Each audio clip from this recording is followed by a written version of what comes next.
예, 오늘날 한국은 천만 성도를 자랑하지만 세상 사람들로부터 우리 한국교회가 지탄을 많이 받고 있습니다. 왜 이렇게 됐을까요? 많은 이유가 있겠지만 가장 큰 이유는 아름다운 그리스도의 향기를 풍겨야 할 신자들이 오히려 세상 사람들에게 악영향을 끼치고 있기 때문일 것입니다. 물론 많은 분들이 이름도 없이 빛도 없이 그리스도의 향기를 드러내고 있습니다. 그러나 악영향을 끼치는 소수의 몇몇 사람들로 인해 우리 교회가 또 성도들이 세상 사람들로부터 조롱과 손가락질을 받고 있습니다. 자, 그러면 이런 시대에 우리가 어떻게 세상 사람들에게 그 영향력을 회복하고 그리스도의 향기를 풍기는 삶을 살 수 있을까요? 오늘 본문 말씀을 통해서 그 비결을 배워보고자 합니다. 오늘 말씀을 통해 그 비결을 배우고 그리스도의 향기를 풍겨내는 저희 모두가 될 수 있기를 기도합니다. 지난주 말씀에 이어 사도 바울은 심각한 문제에 빠진 고린도 교회에 직접 자신이 가지 않은 이유에 대해서 설명하고 있습니다. 1절을 보십시오. 내가 다시는 너에게 근심 중에 나아가지 아니하기로 스스로 결심하였노니. 사도 바울이 여기서 다시는 이라고 말한 것을 볼 때 이전에 사도 바울은 근심 중에 고린도를 방문했던 적이 있음을 알 수 있습니다. 그러니까 고린도전서를 보내고 난 후에 사도 바울은 고린도를 방문했었습니다. 그때 어떤 교인이 다른 성도들이 보는 앞에서 사도 바울을 대적하고 심하게 대들었습니다. 그는 사도 바울의 사도권을 부인하였고, 사도 바울이 그리스도의 말씀을 전한다면 그 증거를 한번 대봐라. 그리스도의 말씀인지 아닌지 그 증거를 대봐라 하면서 따져들었습니다. 이때 듣고 있던 고린도 교인들은 사도 바울 편도 들지 않고 그저 입 다물고 묵묵히 서 있었습니다. 암묵적 동의를 한 것입니다. 참 자신이 목숨을 들여서 개척한 교회로부터 이런 대접을 받았을 때 사도 바울의 마음이 어떠했겠습니까?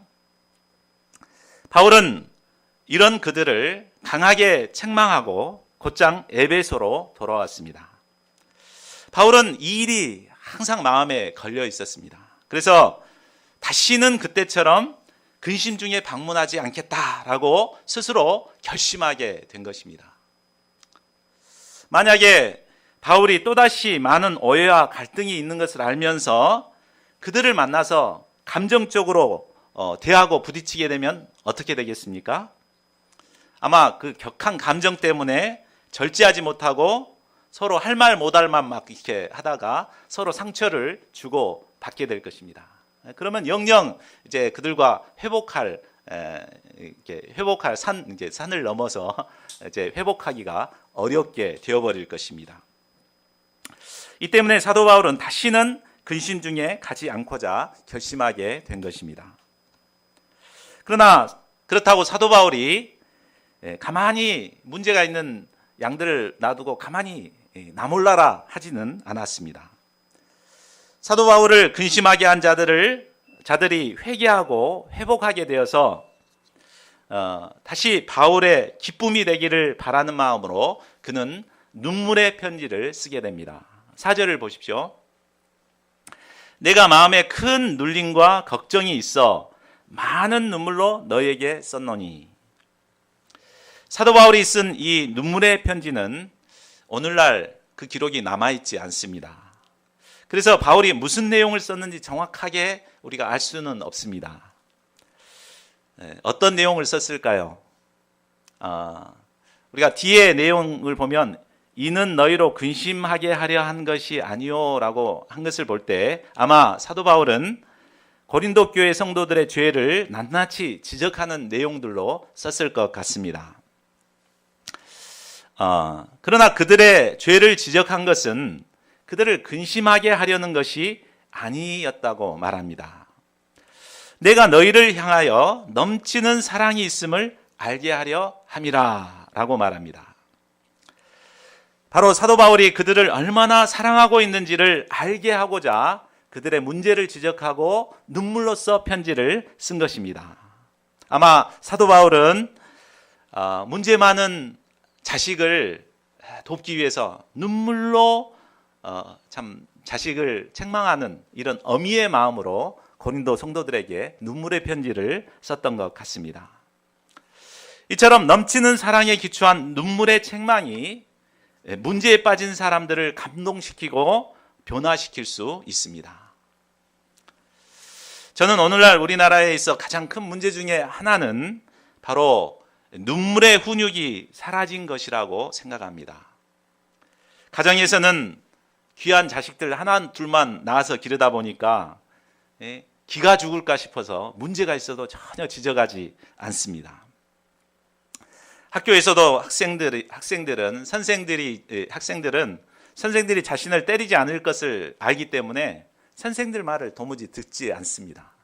제가 중학교 자유학기 수업을 강의를 하고 있는데 전혀 말을 안 듣습니다. 몽둥이를 들고 때리면 말을 들을 텐데 안 때릴까 하니까 전혀 말을 안 듣습니다. 교회에서는 어떻습니까? 조금이라도 싫은 소리를 하면 교회에 안 나온다고 할까 싶어서 책망하지 않고 어르고 달래기만 합니다. 그 어디서도 진정한 교육이 이루어지지 않고 방관만 하고 있습니다.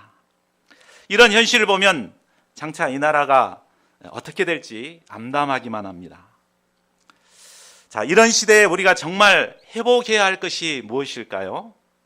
바로 사도 바울처럼 그리스도의 사랑에 기초하여 눈물을 흘리며 한 영혼 한 영혼들을 돕는 것입니다.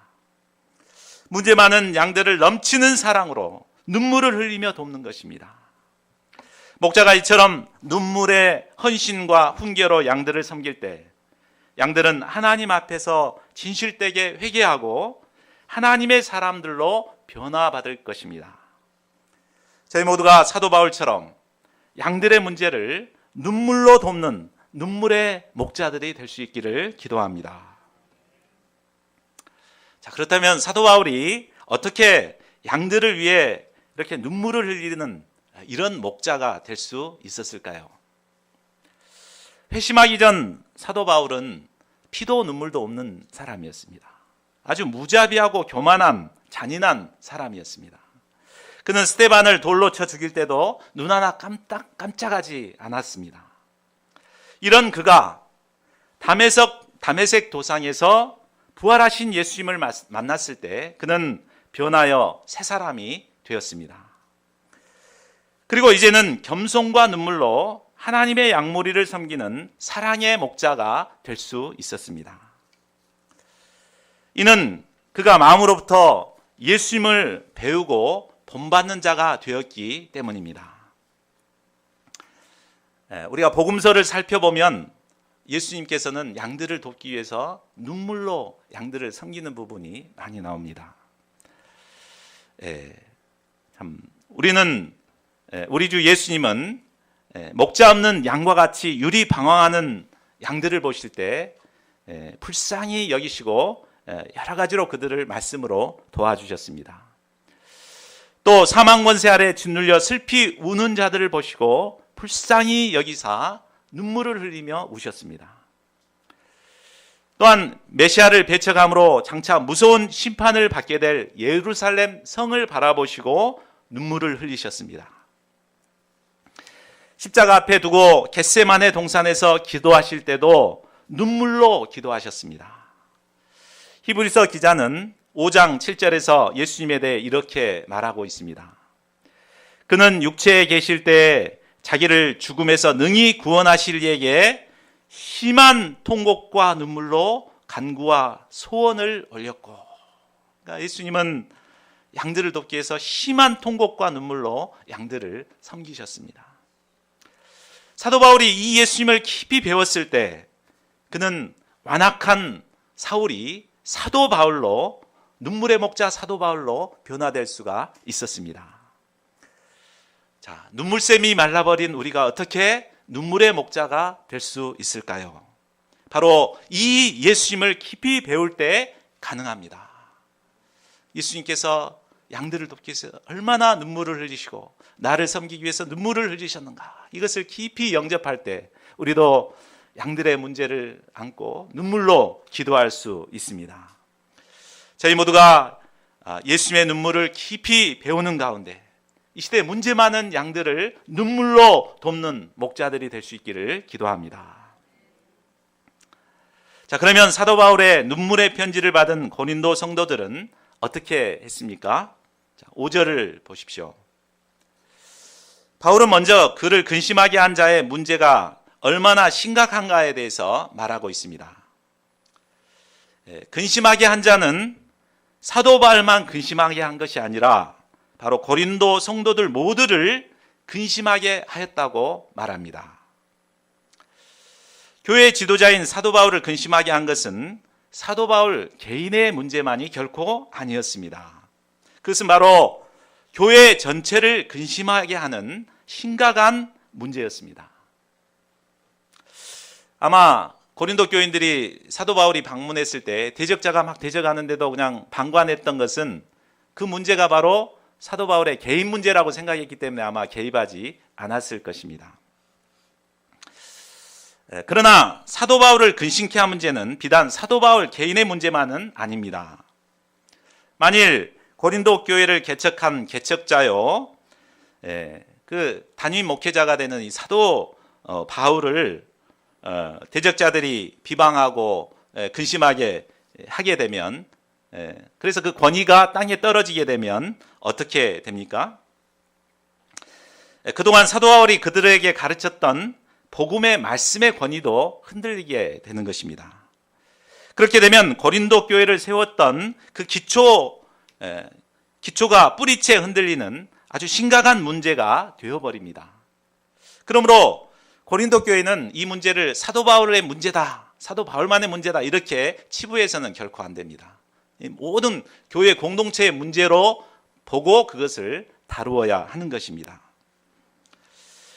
자, 그렇다면 고린도 교회는 사도 바울의 눈물의 편지를 받고 이 문제를 어떻게 해결했습니까? 우리 6절을 보십시오. 자, 이러한 사람은 많은 사람에게서 벌 받는 것이 마땅하도다.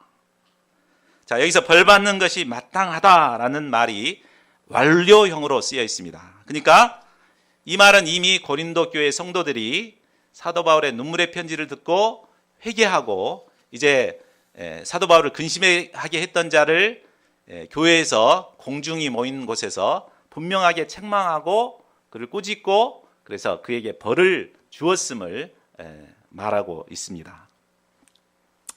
자, 공개적으로 죄를 드러내고 책망하고 이렇게 하는 것을 뭐라 그러죠? 우리 장로교회에서는 그것을 칠의라고 합니다. 그에게 어떤 칠의가 이루어졌는지 우리가 알 수는 없습니다. 아마 맡은 직분을 아예 그냥 빼앗아 버렸을지도 모릅니다. 아니면 일정 기간 교회의 강단에 오르지 못하도록 하였을지도 모릅니다. 하여튼 7절에서 그가 너무 많은 근심에 잠길까 두려워하느라 이렇게 염려한 것을 보면 고린도 교회는 그 사람을 아주 엄하게 징계했음을 알 수 있습니다. 자, 교회의 역할 중 중요한 것 중에 하나는 바로 악영향을 끼치고 죄를 범한 자를 공개적으로 책망하고 징계하는 것입니다. 디모데전서 5장 20절은 말하고 있습니다. 우리 같이 한번 읽어볼까요? 시작. 범죄한 자들을 모든 사람 앞에서 꾸짖어 나머지 사람들로 두려워하게 하라. 자, 이런 권징과 칠의가 제대로 이루어질 때 건강한 교회를 이루게 되고 또 영향력 있는 교회가 될 수 있습니다. 그러나 오늘날 우리 한국 교회에서는 이런 권징과 칠의가 제대로 이루어지지 않고 있습니다. 근자에 우리나라에서 사회에 큰 무리를 일으켰던 사람들을 보면 안타깝게도 대형 교회의 중직자들이 많았습니다. 그러나 교회에서는 그들을 칠의하기보다는 무조건 용납하고 감싸 안기에만 급급했습니다. 이로 말미암아 교회가 세상 사람들로부터 비난을 받고 불신의 대상으로 전락하게 되어버린 것입니다. 한국 기독교 역사를 보면 초창기 한국 교회는 철저하게 권징과 치리가 이루어졌습니다. 조금이라도 잘못하는 사람이 있으면 앞에 공개적으로 책망하고 벌을 주고 이런 일들이 일어났습니다.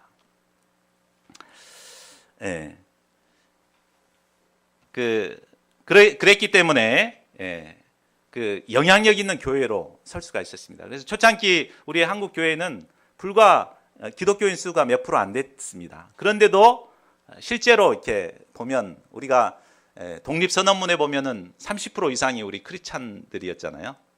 근데 그때 당시에 기독교 인구를 보면은 3%도 안 되는 그런 인구였는데 그렇게 영향력 있는 교회로 자리를 잡았습니다. 한국 교회가 영향력을 회복하기 위해서는 불의와 죄에 대해서는 어느 누구라도 분명하게 책망하고 돌이키게 하는 이런 권징과 치리가 회복되어야 합니다. 그래야 더 이상 교회의 악이나 죄악이 발붙이지 못하도록 해야 합니다. 한국 교회가 권징과 치리를 회복함으로 세상 사람들로부터도 인정받는 이런 영향력 있는 교회로 자리를 회복할 수 있기를 기도합니다. 그러나 치리하는 것으로만 끝나서는 안 됩니다. 7절과 8절을 보십시오. 사도 바울은 권징과 치리가 끝난 후에는 그 사람을 용서하고 위로하라고 권면합니다. 사랑을 그들에게 나타내라고 권합니다. 왜 그래야 합니까? 그가 너무 많은 근심에 잡히게 되기 때문입니다.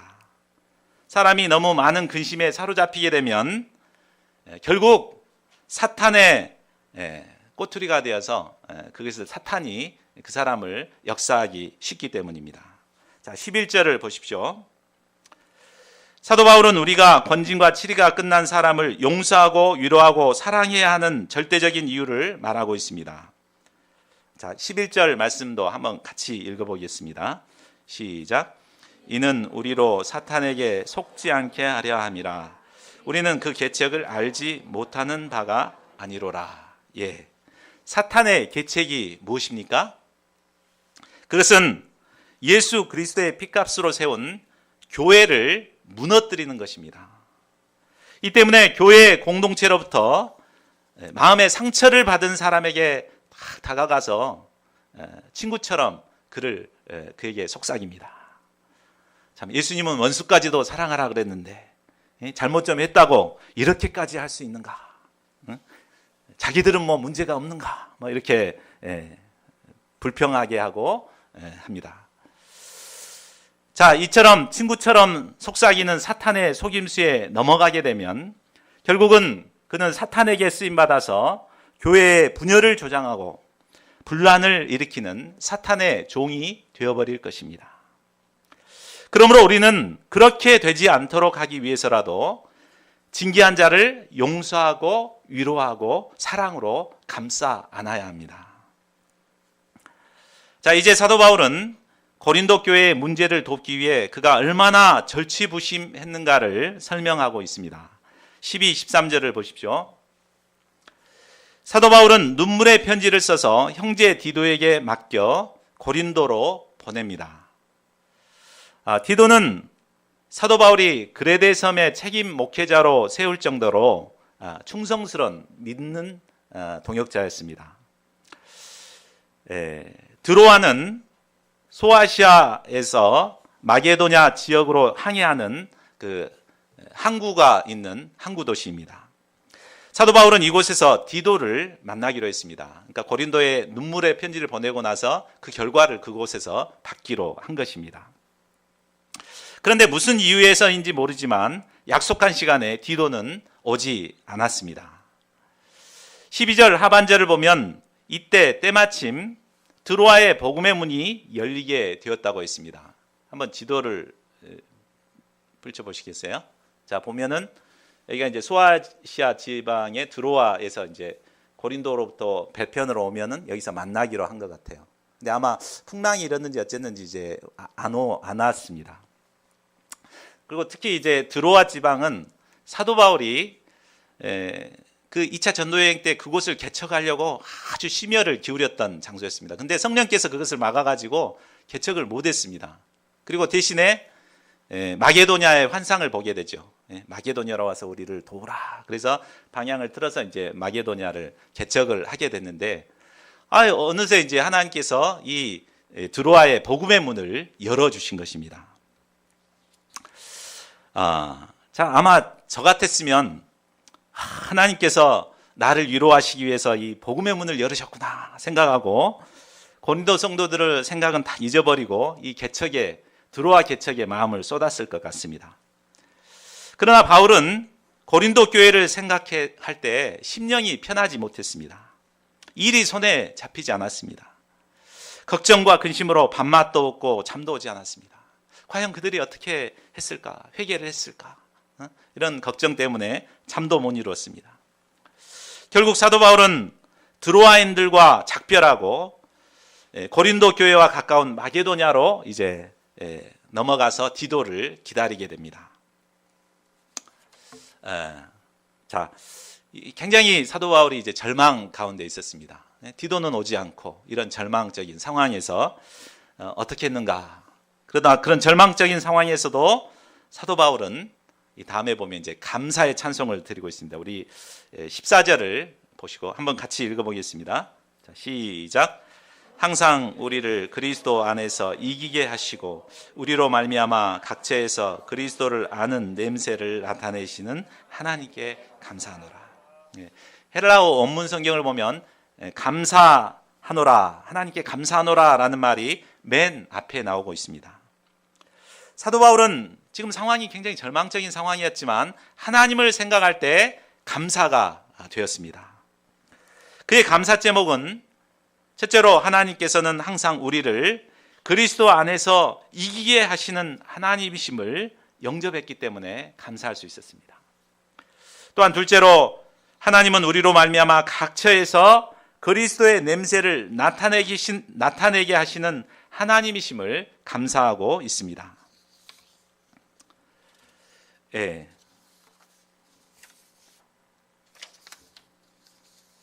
죄송합니다. 사도 바울이 이렇게 절망 가운데서도 감사할 수 있었던 것은 이 두 가지 때문이었습니다.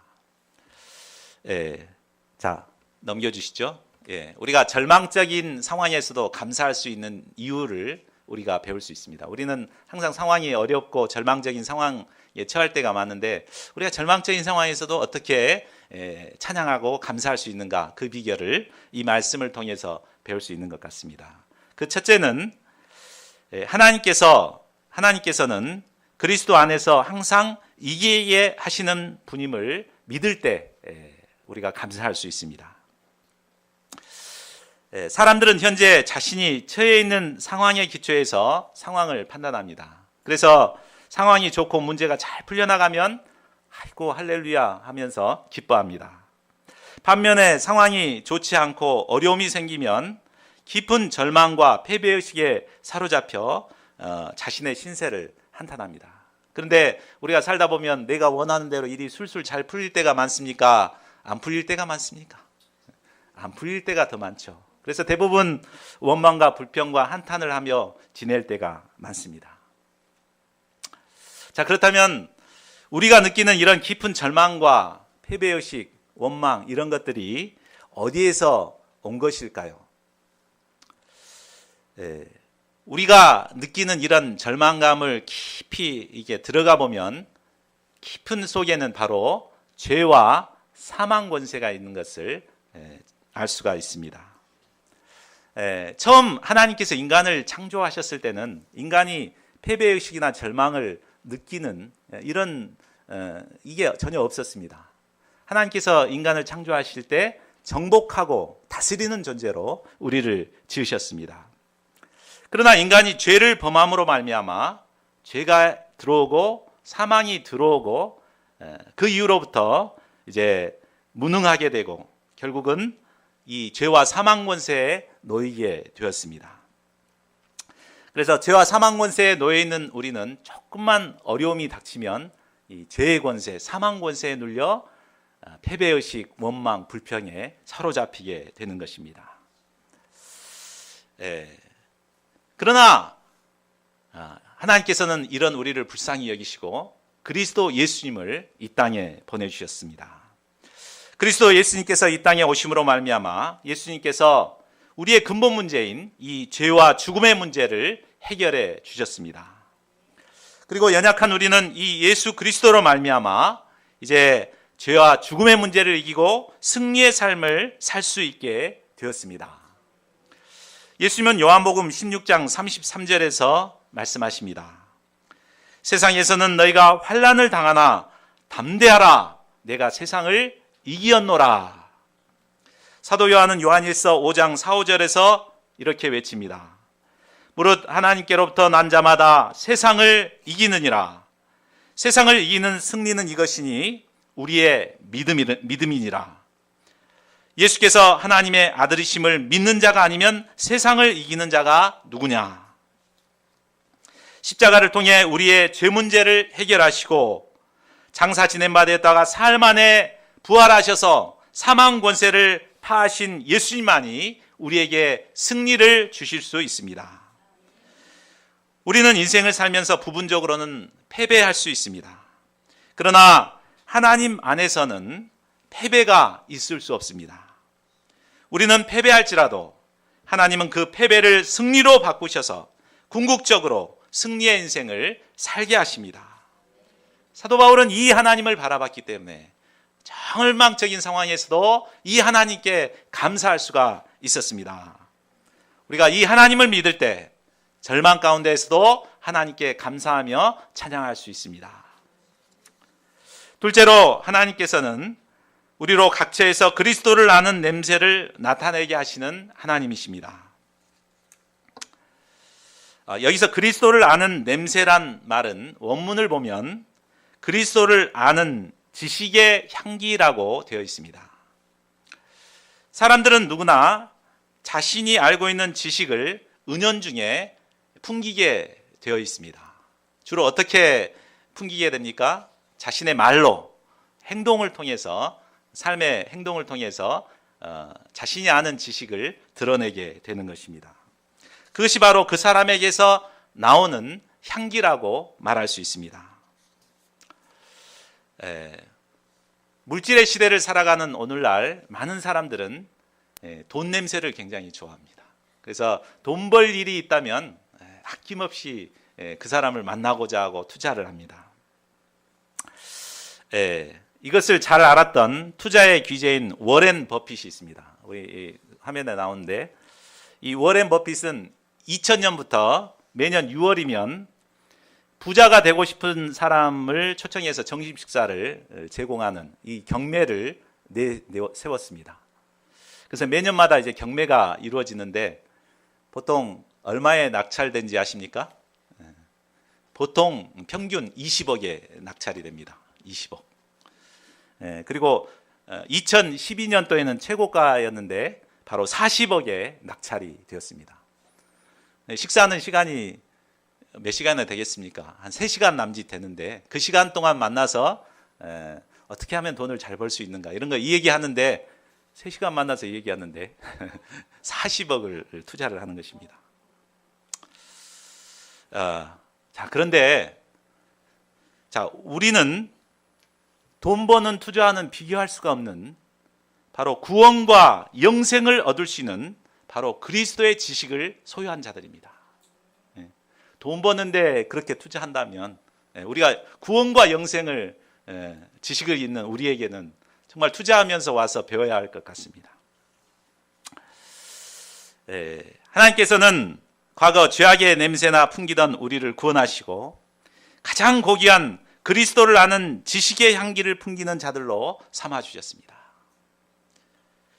그러면 우리가 구체적으로 어떻게 그리스도를 아는 지식의 향기를 풍길 수 있을까요? 아까 얘기했듯이 그 사람의 향기는 바로 말과 행동을 통해서 나타나게 마련입니다. 이처럼 우리의 말과 행동을 통해서 그리스도의 향기를 우리는 나타낼 수 있습니다. 우리가 입을 열어서 예수 그리스도의 복음을 증거하고 또 실제 삶을 통해서 그리스도의 삶을 본받아 실천해 나갈 때 사람들은 우리의 모습을 통해 그리스도를 아는 지식의 향기를 맡게 될 것입니다. 그러나 안타깝게도 오늘날 우리 신자들은 그리스도를 아는 지식의 향기를 잃어버린 자들이 되어버렸습니다. 말은 청산유수로 잘하죠. 말은 잘합니다. 그런데 실제 삶에서는 그리스도의 향기를 드러내는 것이 아니라 아주 이기적이고 자기중심적인 삶을 살아가고 있습니다. 참, 세상 사람들은 이런 신자들을 보고 저게 신자냐라고 손가락질을 하고 비난을 합니다. 자, 이런 우리가 어떻게 그리스도의 향기를 회복할 수 있을까요? 바로 예수님을 본받는 길밖에 없습니다. 우리가 누군가를 본받고자 하고 존경하고 그렇게 하게 되면 그 사람이 뭐 어떻게 했는가 깊이 배우고 또 그 사람처럼 행동하게 되는 것이죠. 이와 마찬가지로 예수님을 우리의 마음의 첫자리에 두고 예수님을 사랑하고 배워나갈 때 우리는 이 땅에서 영향력 있는 향기를, 그리스도의 향기를 풍겨나갈 수가 있을 것입니다. 그러니까 매사에 예수님을 생각하고 예수님이라면 이때 어떻게 했을까? 예수님이라면 이때 어떻게 행동했을까? 이렇게 생각하고 예수님의 삶의 방식대로 살아갈 때 세상 사람들은 우리를 보고 야, 참 다르구나. 신자라 참 다르구나. 이렇게 생각하고 그리스도의 향기를 맡게 될 것입니다. 저희 모두가 자신을 내려놓고 예수님을 사랑하고 예수님과 동행함으로 그리스도의 향기를 풍기는 자들이 될 수 있기를 기도합니다. 그런데 15, 16절을 보십시오. 사도 바울은 우리가 그리스도의 향기인데 구원받는 자들에게나 망하는 자들에게 각각 다른 향기로 작용하고 있다고 말하고 있습니다. 자, 이것은 바로 당시 로마 군인들이 개선 행렬을 할 때 나오는 그것을 염두에서 한 말이라고 볼 수 있습니다. 당시 로마 군인들이 이제 승리를 하고 로마로 입성하게 되면 그때 이렇게 온 도시에 향기를 풍겨낸다고 합니다.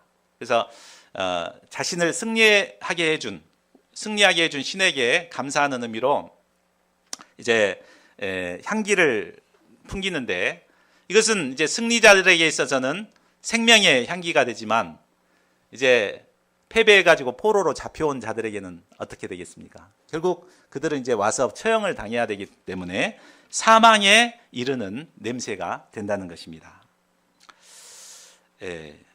그리스도의 향기는 구원을 받을 신자들에게는 생명으로부터 생명에 이르는 냄새가 되지만 불신자들에게는 사망으로부터 사망에 이르는 냄새가 될 것입니다.